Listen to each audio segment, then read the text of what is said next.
El capítulo 15 de San Lucas contiene una joya literaria y una joya teológica. En el centro de ese capítulo está una parábola que se conoce como la parábola del hijo pródigo. No es la única. Este capítulo 15, todo él está dedicado a la misericordia de Dios a través de 3 parábolas, un tríptico.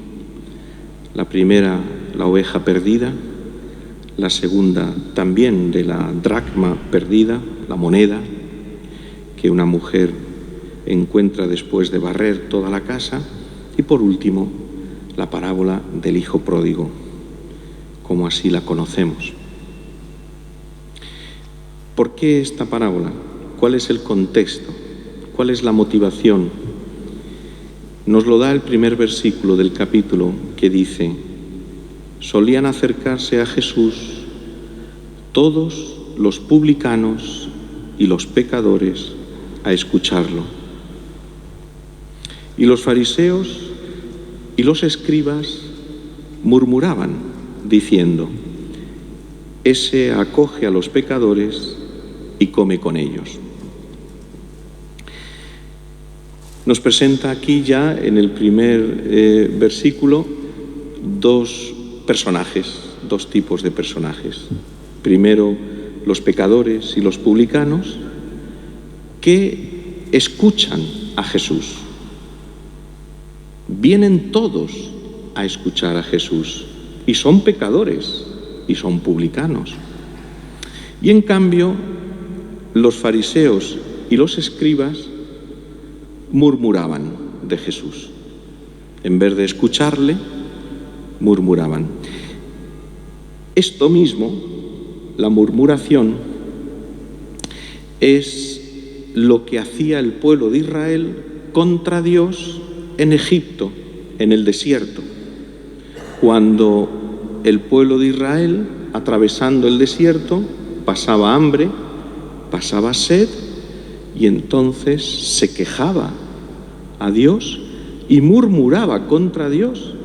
¿Por qué nos has hecho salir de Egipto, donde estaban oprimidos, donde sufrían la esclavitud? Y Dios los quiere salvar, los quiere sacar de esa esclavitud, y en cambio murmuran contra Él. Es decir, aquellos que deberían de estar más agradecidos son los que murmuran.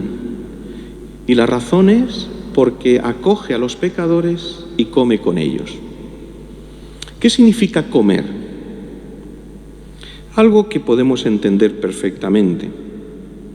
Comer, en la mentalidad de la Biblia, es tener parte, compartir, participar.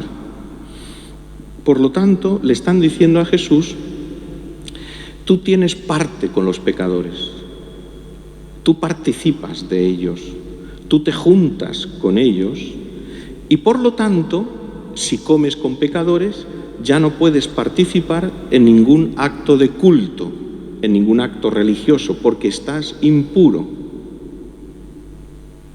La acusación es grave. Y la realidad es muy grave, porque en la mentalidad judía, según la ley de Moisés, no se puede entrar en casa de un pecador.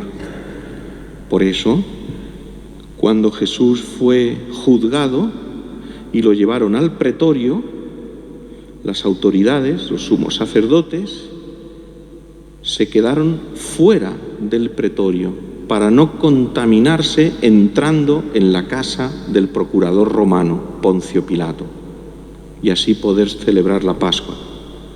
Jesús, en cambio, entró en la casa del procurador romano, en el pretorio, y según la ley de Moisés, quedó contaminado y ya no podía celebrar la Pascua, porque Jesús iba a celebrar su Pascua. Él iba a contaminarse de nuestros pecados iba a hacerlos suyos para purificarlos en la cruz. Y por eso ese gesto de entrar en casa del pagano Poncio Pilato y quedar contaminado, de alguna manera, es lo que nos ayuda a entender lo que significa la pasión y la muerte de Cristo en la cruz. Claro que pudo celebrar Jesús la pasión, claro que pudo celebrar la Pascua, pero no porque estaba contaminado de impureza legal según la ley de Moisés, sino porque Él, en su Pascua, iba a purificar todos nuestros pecados. Todavía pensamos que nuestros pecados son cosa de poca monta. Y es cierto que tal vez, por gracia de Dios, porque el Señor nos sostiene y nos ayuda, es posible que no cometamos especialmente pecados muy graves. Por gracia de Dios. Pero si supiéramos lo que es el pecado, lo que significa, lo que supone, si viéramos cada uno de nuestros pecados, cada uno, desde los más graves hasta los más pequeños, de aquellos que incluso nos pasan desapercibidos, de aquellos que ni siquiera advertimos, de aquellos pecados que a lo mejor no consideramos tan importantes, y viéramos esos pecados allí, reflejados en el cuerpo martirizado de Cristo, a lo mejor afrontaríamos la realidad de los pecados de otra manera y les daríamos la importancia y el valor que tienen y aprenderíamos a experimentar dentro de nosotros la grandeza del amor de Cristo. Dos grupos de personajes, publicanos y pecadores, que acuden a escuchar a Jesús. Y curiosamente, los justos, los buenos, los fariseos y los escribas, que murmuran de Jesús, porque acoge a los pecadores. Y entonces Jesús propone estas parábolas. Nos detenemos en la parábola del hijo pródigo. En primer lugar, tal vez estamos acostumbrados, al mencionarla así, a llamarla de esta manera, el hijo pródigo, a pensar que el personaje principal de la parábola es el hijo pródigo, cuando en realidad el personaje principal es el padre. Debería de llamarse más bien la parábola del padre bueno, más que la parábola del hijo pródigo, porque es el padre el que da sentido a toda la parábola, porque es la figura del Padre lo que Jesús quiere presentarnos. Y eso es lo que también, de alguna manera, la Iglesia nos quiere proponer al presentarnos esta parábola en la Cuaresma, en este ciclo C. Un hombre tenía 2 hijos. No se nos dice el nombre del padre, no se nos dice el nombre de este hombre, porque evidentemente representa a Dios. Tenía 2 hijos. El menor de ellos dijo a su padre: «Padre, dame la parte que me toca de la fortuna». El padre le repartió los bienes. No muchos días después, el hijo menor, juntando todo lo suyo, se marchó a un país lejano y allí derrochó su fortuna viviendo perdidamente. Según la ley de Moisés, como aparece en el libro del Levítico, la herencia se dividía 2/3 partes al hijo mayor y una tercera parte al resto. Y como aquí eran 2 hijos, el hijo mayor 2/3 partes y el hijo menor 1/3 parte. Pero, según la ley de Moisés, si la repartición se hacía en vida del padre, el padre conservaba el usufructo de los bienes. En la parábola, el hijo menor es todavía más exigente y más duro, porque le arranca al padre el usufructo de los bienes y quiere tenerlo ya todo y marcharse de casa a un país lejano. En definitiva, alejarse de la casa donde están sus raíces y, sobre todo, de una manera especial, donde está la identidad de su vida, porque él es hijo. Él es hijo. Y eso es lo que le da sentido a su vida. Es la relación fundamental de este joven, que es hijo. Y marchándose a un país lejano, con toda la fortuna que le corresponde, pero que todavía su padre debería de tener el usufructo, es un romper con su familia de origen, es un abandonar a su padre. No muchos días después, cuando lo había gastado todo, vino por aquella tierra un hambre terrible y empezó él a pasar necesidad. Porque al final, lejos de Dios, al final viene el hambre, viene la necesidad. Porque la diversión y la fiesta no duran para siempre. Porque la vida fácil y llevadera no es para siempre. Porque una existencia gastada en vanidades, en superficialidades, en placeres y en amor propio, no llena el corazón. Y empezó a pasar necesidad. Su corazón siente ahora el vacío en el que se encuentra, habiendo dejado la casa de su padre. Fue entonces y se contrató con uno de los ciudadanos de aquel país, que lo mandó a sus campos a apacentar cerdos. En la Biblia, el cerdo es un animal impuro. Un israelita no solamente no come carne de cerdo, sino que tampoco apacienta los cerdos. De alguna manera, este hombre, este joven, va cayendo cada vez más bajo.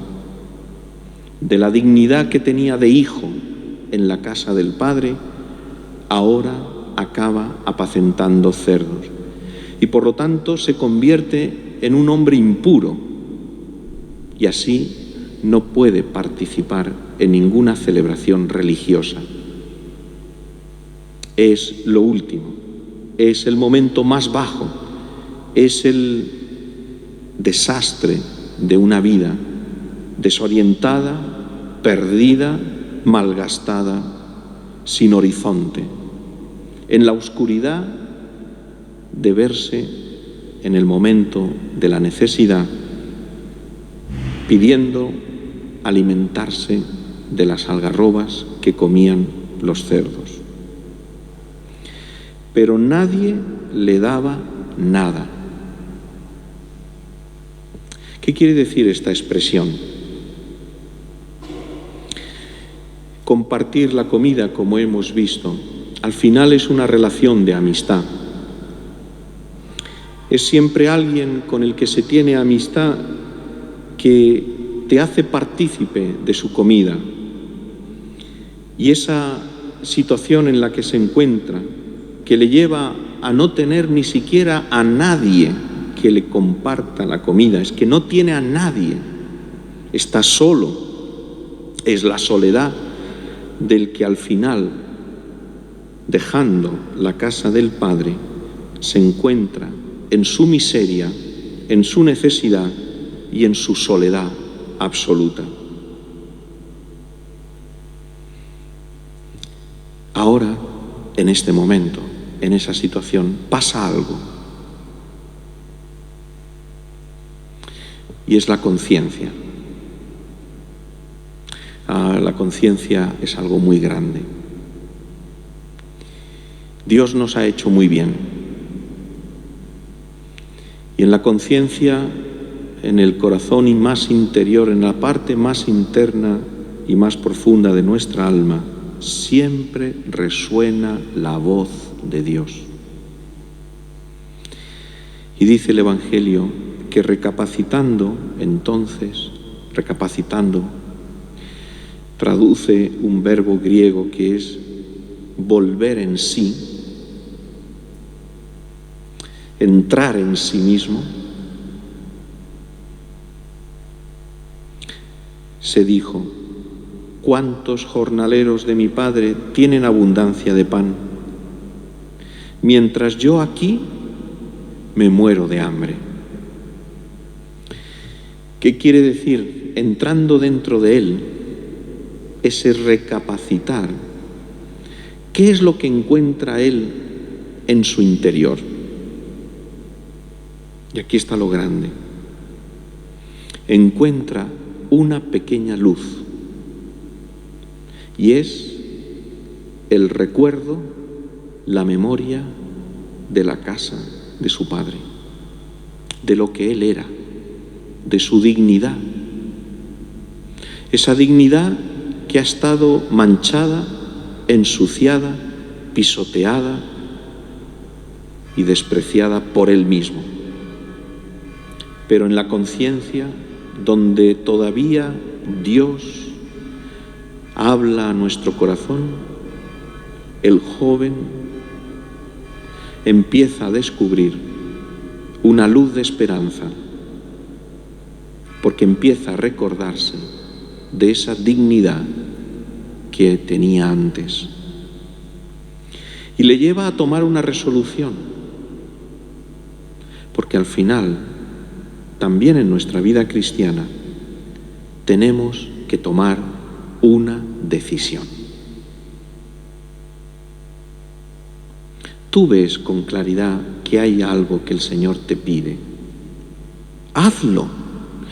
Tú ves con claridad que hay algo que el Señor no le gusta de ti, de tu vida, de tus palabras, de tu conversación, de tus pensamientos, de tu modo de afrontar los problemas, las enfermedades, las dificultades, la relación con tus parientes, con los que están cerca de ti, con personas conocidas. Hay algo que al Señor no le gusta. Córtalo. Toma la decisión. Toma la decisión. No vale marear la perdiz. Sí, tengo que hacerlo, pero no lo haces. No. Toma la decisión. Si el Señor lo pone en tu corazón, si el Señor te ilumina, si te lo hace ver, si te lo pide, hazlo. Hazlo.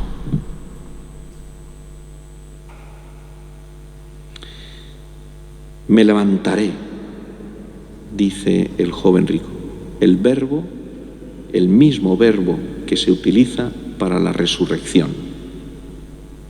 Me levantaré, me pondré en camino a donde está mi Padre y le diré: Padre, he pecado contra el cielo y contra ti. Ya no merezco llamarme hijo tuyo. Trátame como a uno de tus jornaleros. Esta es la decisión que toma, de volver a donde estaba su Padre. Esto se llama conversión. La conversión es desandar el camino equivocado que se ha hecho, desandarlo. Volver al sendero justo, volver allí de donde nunca debías de haberte alejado. Volver a la casa del Padre. Ciertamente, en este joven todavía la conversión no le lleva a la plenitud de lo que vendrá después, porque falta una cosa, el encuentro con el Padre. Pero la decisión ya es justa, volver a la casa del Padre.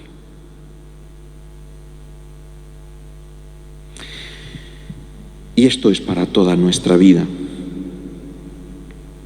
No sé qué hacer todo este tiempo de pandemia, de dificultad, de casa, de encerramiento, de oscuridad, de duda, de confusión, de temor. ¿Qué hacer? Pues mira, lo primero, empezar a ir a misa. Ya voy todos los domingos. Muy bien, pues ahora todos los días. Todos los días. Empieza. Busca al Señor. Ven a la casa del Padre. No sé qué hacer. Haz oración. Ya rezo el rosario. Bien, fantástico. Ahora toma el Evangelio y medítalo. Volver a la casa del Padre. La solución de todos los males, o de todas las situaciones de nuestra vida, o de todo el progreso que podemos hacer en nuestra vida, porque gracias a Dios podrás decir, bueno, yo no estoy tan mal, dale gracias a Dios, pero puedes estar mejor, es decir, tú puedes progresar más en el amor, puedes progresar más en la relación con el Señor, pues adelante. Decía San Agustín, si dices, basta, hasta aquí he llegado, ya está bien, yo estoy ya en una buena posición, lo que hago ya me sirve, ya me vale, estás perdido, porque entonces empiezas a retroceder. En la vida cristiana, en la vida interior, o hay progreso o hay retroceso, no hay término medio. No, pero yo es que me mantengo, no, o hay progreso o hay retroceso. No hay término medio. Es así. O tenemos en el corazón una vibración de amor continua, de amar más cada día, o empezamos ya con la rutina. Empezamos ya con la tibieza. Empezamos ya a ir rebajando. Empezamos ya a ir acomodándonos. Empezando a exigirnos cada vez menos. Y como a nosotros nos cuesta exigirnos a nosotros mismos, tendremos que, de vez en cuando, ponernos en manos de alguien que nos ayude a exigirnos. No a complicarnos la vida, no. No a hacernos la vida más difícil, no. Que nos ayude a exigirnos en el amor. Esa es la dirección espiritual. Si no la tienes, te costará más, porque la tendencia que tenemos todos, es a ir aflojando, a ir acomodándonos, a ir dejándonos, a ir encontrando una zona de confort en nuestra vida y ahí estamos bien, ahí estamos cómodos, ahí estamos tranquilos. Y de ahí no salgo.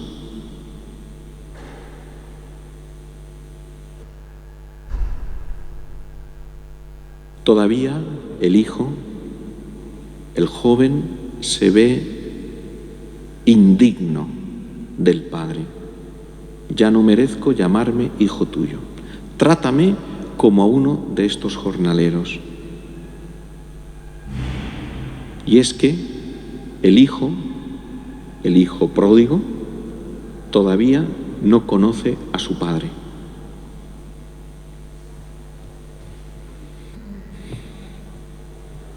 Se levantó y vino a donde estaba su padre. ¿Y qué pasa? Cuando todavía estaba lejos, Su padre lo vio. Ay, ¿cómo es posible?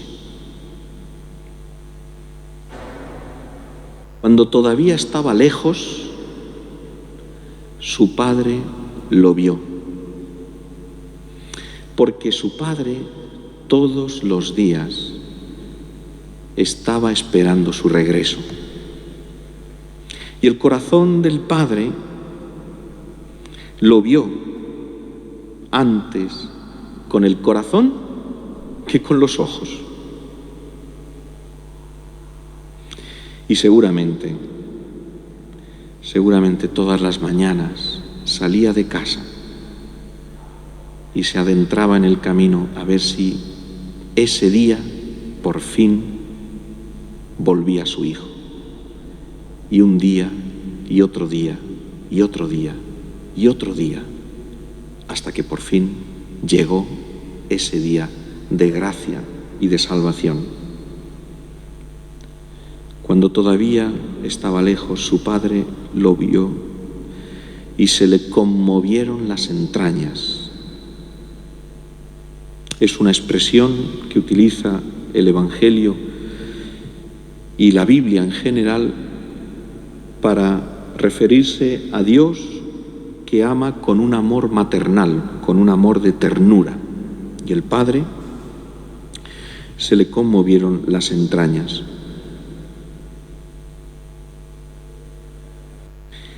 Y echando a correr, se le echó al cuello y lo cubrió de besos. Un personaje de aquella época en Oriente se siente siempre investido de una cierta gravedad. No se dedica a correr, no pierde la compostura corriendo alocadamente, pero es que aquí el amor, la conmoción, la ternura de ver a su hijo llegando, le rompe todos esos formalismos orientales de comportamiento y salió a correr, a pesar de que ya era mayor. Y se le echó al cuello, es decir, prácticamente se echó encima del hijo y lo cubrió de besos. Y entonces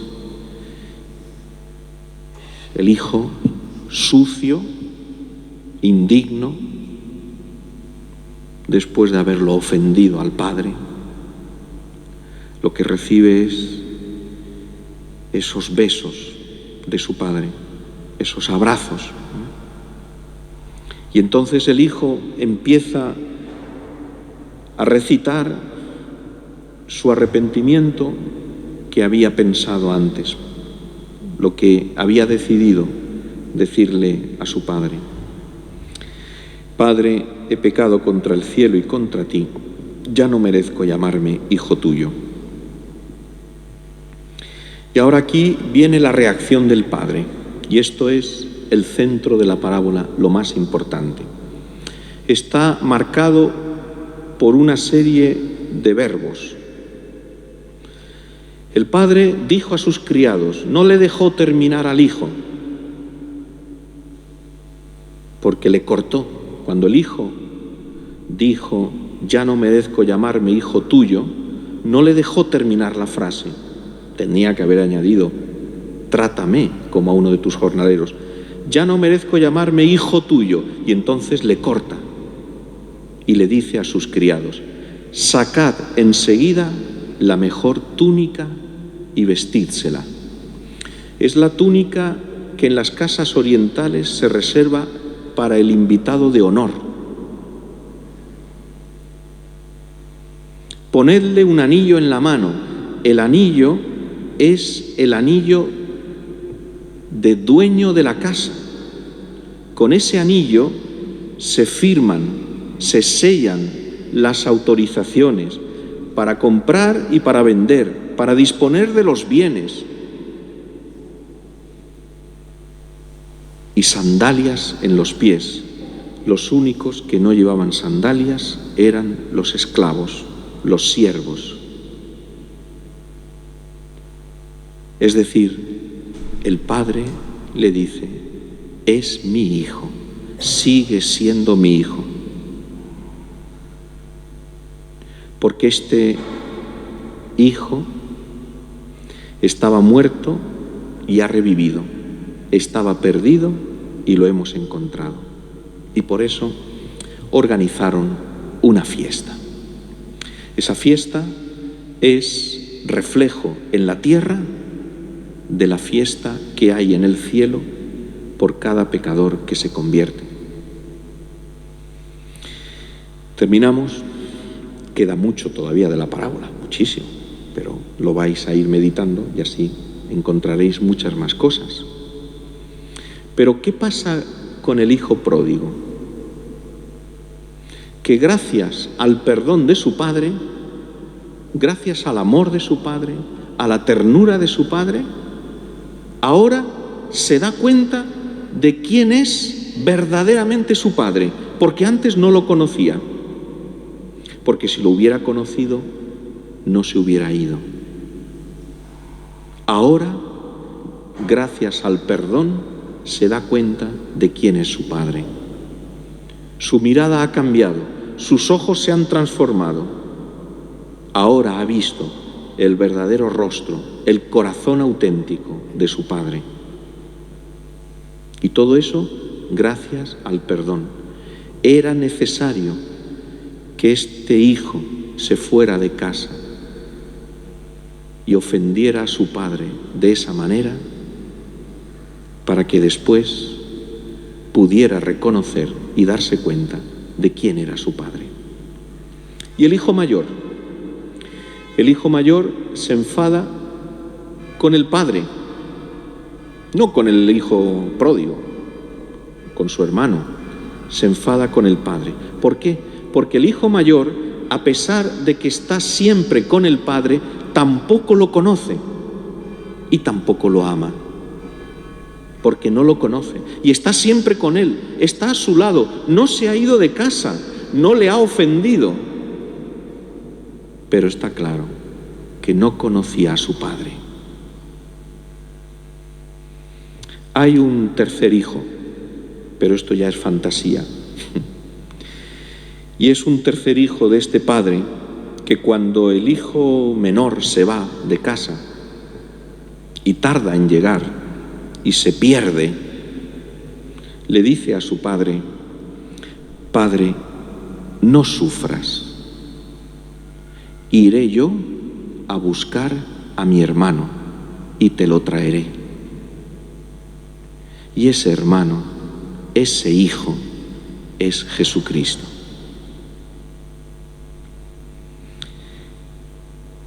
¿Cuánto nos queda por amar a Dios? No lo conseguiremos ni en 1000 vidas que tuviéramos, amar a Dios como se merece. Pero el Señor nos da una oportunidad en esta Cuaresma para que nos tomemos más en serio nuestra vida cristiana, para que luchemos con más esfuerzo, con más deseo, con más empeño, para que aborrezcamos el pecado. Aborrecer el pecado, para que amemos a Dios como es en verdad, con su misericordia y con su amor, para que nosotros también seamos misericordiosos como Él. ¿Cuántas cosas tenemos que hacer en esta Cuaresma? Fundamentalmente, conocer y amar más a Cristo. Contémplalo en la cruz, medita la pasión y déjate tocar por el amor de Cristo.